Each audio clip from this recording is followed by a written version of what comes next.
Në foltoren e kësaj së mërkure nga opozita, deputete i qytetar kanë kërkuar dorëheqjen e kryeministrit Rama. Deputeti Ivi Kaso përmend aferat e socialistëve, duke i quajtur qeverinë si hallin më të madh të shqiptarëve. Këtu, qeverisja sot është kthyer në hallin më të madh të shqiptarëve.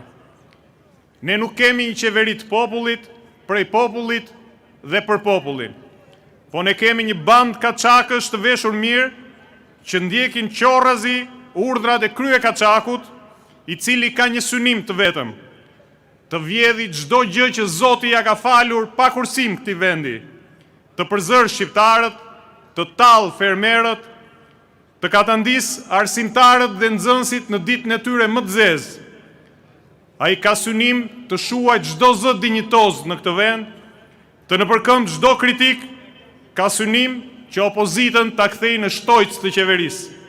Dhe në rast se futet në morsën e drejtësisë, ky njeri që ka uzurpuar këtë godinë, do të duhet përgjigjet edhe për shumë e shumë krime të tjera.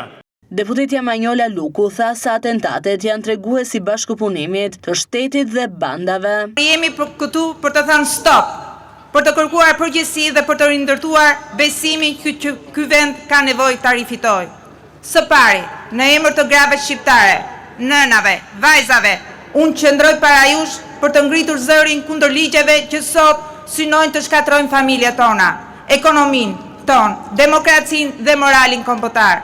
Ne protestojmë sepse qeveria ka dështuar në detyrën e saj më themelore të garantojë mirëqenie, siguri dhe transparencë.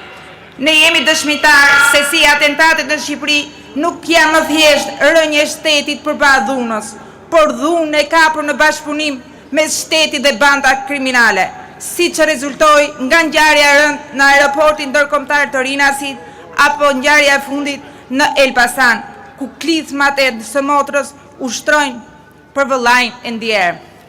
Edhe qytetarët kanë shprehur pakënaqësitë e tyre ndaj qeverisë e kanë bërë thirrje për protesta masive. Kanë fituar statusin e naftarit.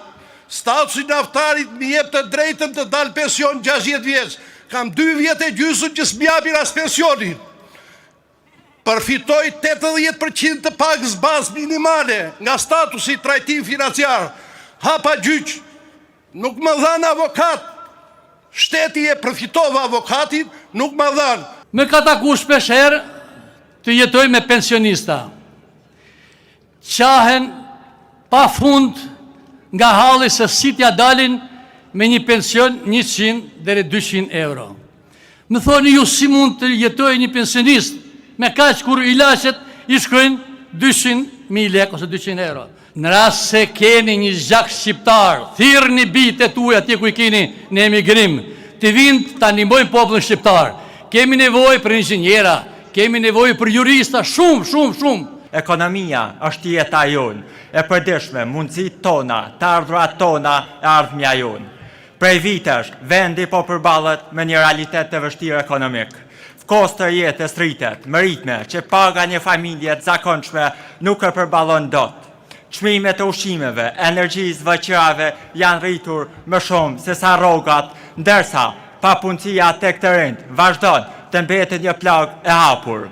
Përpara kryeministrisë, demokratët vendosën një instalacion me zyrtarët socialistë arrestuar ose nën hetim me uniforma burgu, në mes tyre qëndronte i habitur kryeministri Edi Rama.